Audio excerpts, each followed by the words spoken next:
The last night of sweet freak out days of Polly Joseph. Polly നിനക്കെന്താ ഒരു mood of?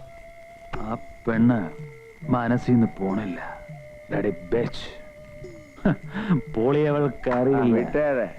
പുതിയൊരു ജീവിതം തുടങ്ങിയല്ലേ, കരണക്കുറ്റിക്കേറ്റ അടി ലൈഫിന്റെ ഒരു ടേണിംഗ് പോയിന്റ് ആയിട്ട് കരുതിയാ മതി. സൂസന്നയുടെ മോതിരം ഈ വിരലിൽ വീഴുന്നതോടെ പോളി ഒരു ജെന്റിൽമാൻ ആകും. അയ്യോ, അപ്പൊ ഏലിക്കുട്ടിയെ ദമയന്തിയൊക്കെ തടയാനാണോ പാവം? ഒരു പുരുഷായുസ് മുഴുവൻ ഓർമ്മിക്കാനുള്ള അലവരായ തരങ്ങൾ ഞാൻ ചെയ്തു കൂട്ടി. എന്റെ കോട്ട കഴിഞ്ഞു. നാളെ മോതിരം മാറ്റം മാത്രല്ലേ ഉള്ളൂ, കല്യാണം വരെ കഴിഞ്ഞുകൂടണ്ടേ? നാളത്തെ സൂര്യോദയം മുതൽ നിന്റെയൊക്കെ ധാരണ തിരിച്ചേണ്ടി വരും.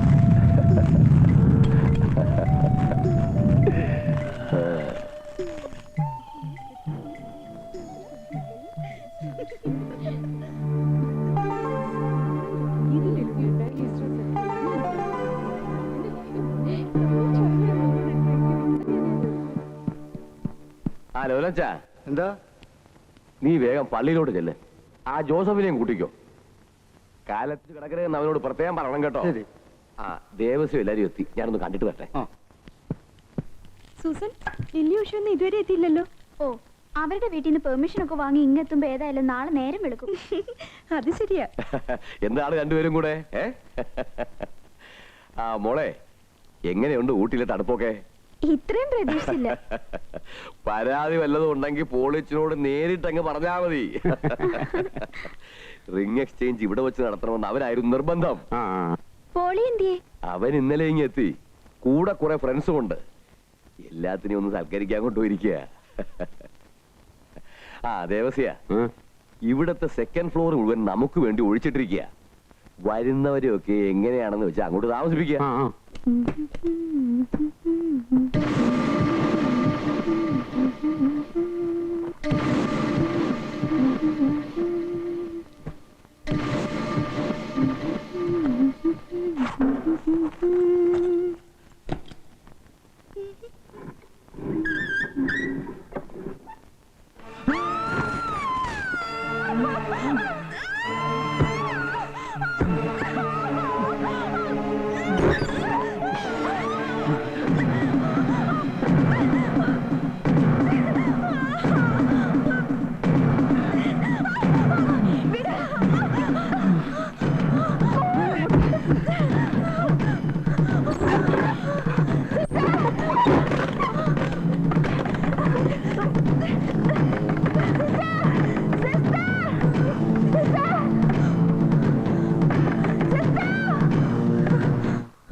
പ്ലീസ് ഒന്ന് തുറന്നു വിടേ, പ്ലീസ്.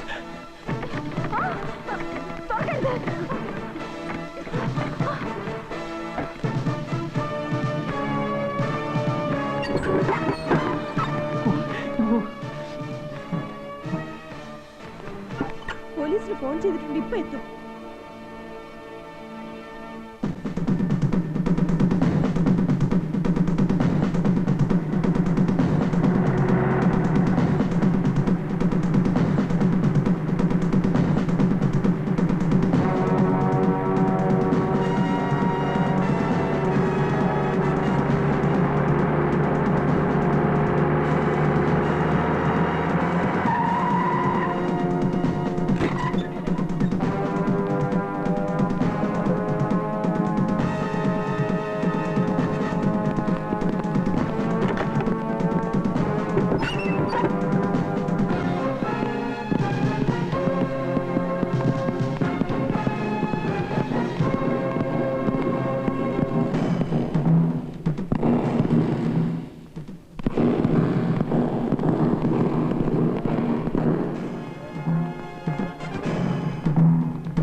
ഏറെയാവുള്ളേ ഏറെടാ.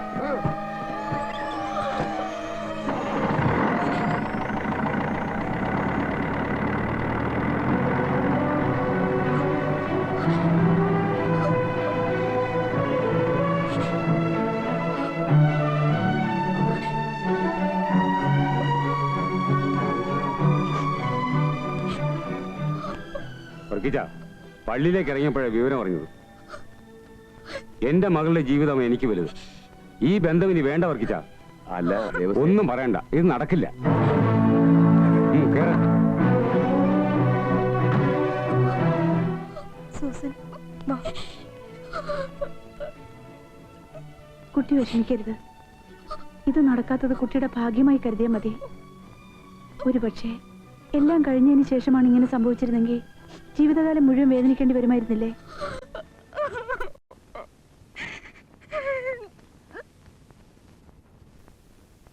എന്തോ ആ കുട്ടിയുടെ കരച്ചിൽ കണ്ടപ്പോ ഇതൊന്നും വേണ്ടായിരുന്നു തോന്നി.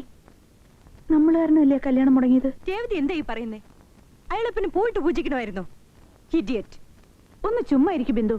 കട്ടവന് കൈയോടെ പിടിച്ചാലും രേവുവിന് അവനോട് സിമ്പതിയായിരിക്കും. അയ്യ ഒന്ന് പോരേവു. എനിക്കിപ്പോ തോന്നുന്നു അയാളെ പോലീസിൽ പിടിച്ചേൽപ്പിക്കല്ല വേണ്ടിയിരുന്നത്. തലയും മൊട്ടയടിച്ച് ചുണ്ണാമ്പം തേച്ച് റോഡ് നീളം നടത്തേണ്ടിയിരുന്നു ഇല്ലേ? അച്ഛൻ നിനക്ക് ഇത്തിരി കൂടുന്നുണ്ട്. പിന്നെന്താ രേവു, അയാൾ കല്യാണം കഴിക്കാൻ പോകുന്ന പെണ്ണിനെ കുറിച്ച് എന്തെങ്കിലും ഒരു ചിന്ത അയാൾക്കുണ്ടായിരുന്നെങ്കിൽ ഇങ്ങനെയൊക്കെ കാണിക്കുമായിരുന്നോ? ഞാൻ ആ സമയത്ത് അങ്ങോട്ട് കയറി ചെന്നോണ്ട് ദേ ഇവൾക്കൊന്നും സംഭവിച്ചില്ല. എനിക്കെന്തോ പേടിയാവുന്നു. അയാൾ ഇനിയും വന്നാലോ? ഓ, അതിനിപ്പോ വേണ്ടേ? തമിഴ് പോലീസാ, ഇടിച്ചു നൂത്ത് കാണും. ആ ദേ രവു, ഇവിടെ നടന്നോന്നും വീട്ടിൽ ചെന്ന് പറഞ്ഞേക്കല്ലേ. അച്ഛനെങ്ങാനും അറിഞ്ഞാ ഞാൻ പറയും. പറയോ? ആ പറയും. നിന്റെ ഒരു പാട്ടും കൂത്തും. ഇറങ്ങിയപ്പോഴേ അമ്മ പറഞ്ഞല്ലേ നിന്നോട് ബഹളമൊന്നും കാണിക്കാതെ അടങ്ങി നടന്നോണോന്ന്. അയാളെ നീ അടിക്കാൻ പോയതേ കുഴപ്പത്തിനൊക്കെ കാരണം. ആഹാ, എന്നാ പോയി പറ. അച്ഛനോട് പറഞ്ഞു ഓരോന്ന് സാധിപ്പിക്കാൻ എന്റെ അടുത്ത് വരുമല്ലോ, അപ്പ കാണിച്ചരവേ. ദേ വന്നേ, നമുക്ക് പോയി ബ്രേക്ക്ഫാസ്റ്റ് കഴിക്കാം. എനിക്ക് വേണ്ട.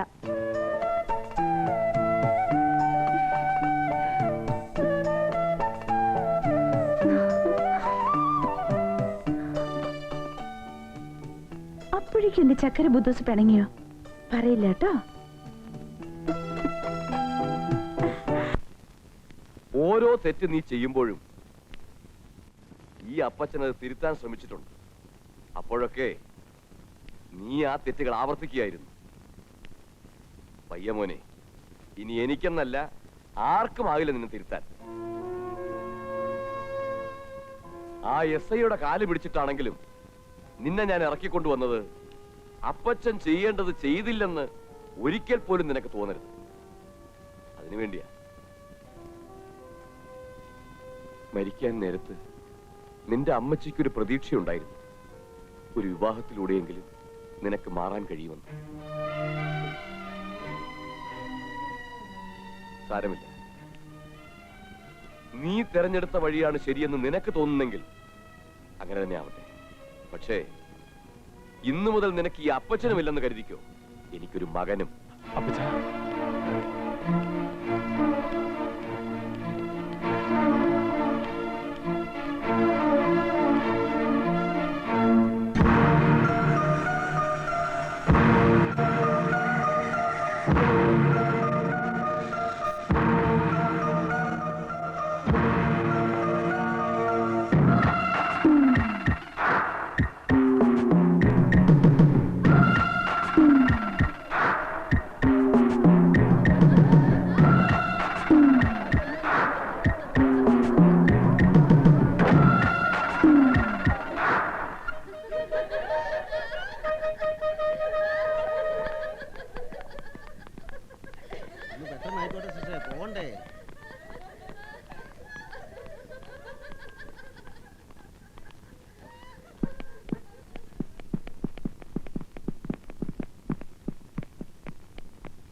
രേവതിയോടെ മുറിയിലുണ്ട്. വേഗം വന്ന്, ഇപ്പൊ തന്നെ മണി 10 കഴിഞ്ഞു. രവു, രവു.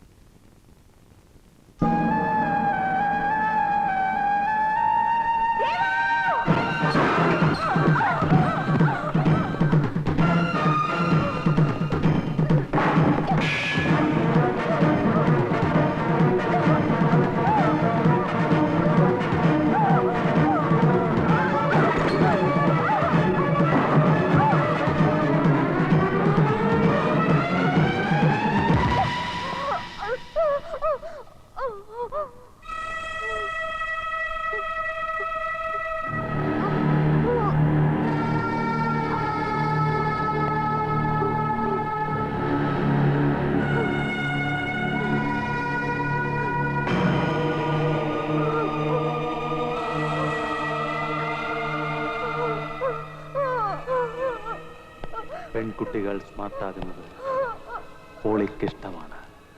പക്ഷേ ആരും പോളിയേക്കാൾ സ്മാർട്ടാകരുത്. തോൽക്കാൻ എനിക്ക് വലിയ മടിയാ. ഇവന്മാർക്കൊക്കെ നല്ലോണം അറിയാതെ ചൊണക്കുട്ടന്മാരാ. അതുകൊണ്ടല്ലേ ഒരു കുഞ്ഞുപോലും അറിയാതെ നീ ഇവിടെ എത്തിയത്. ഇനിയൊന്ന് കാണട്ടെ തെമ്മാടിക്കുട്ടിയുടെ ചൊണ. ആദ്യം നീ എന്റെ കരണത്തടിച്ചു, എല്ലാവരുടെയും മുന്നിൽ വെച്ച്. അപ്പോഴെന്റെ ശരീരമേ വേദനിച്ചുള്ളൂ. ഇപ്പൊ നീ കുത്തി നോവിച്ചത് എന്റെ മനസ്സിനെയാണ്. My heart. നിന്നോട് ഞാൻ കെഞ്ചില്ലേ? കേട്ടില്ല, കേട്ടില്ല. നിന്റെ സാമർത്ഥ്യം കൊണ്ട് നശിച്ചത് എന്റെ ജീവിതമാണ്. My life. സഹിക്കുമോ ഞാൻ? സഹിക്കില്ല. ഇല്ല. I can't bear it.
Raghu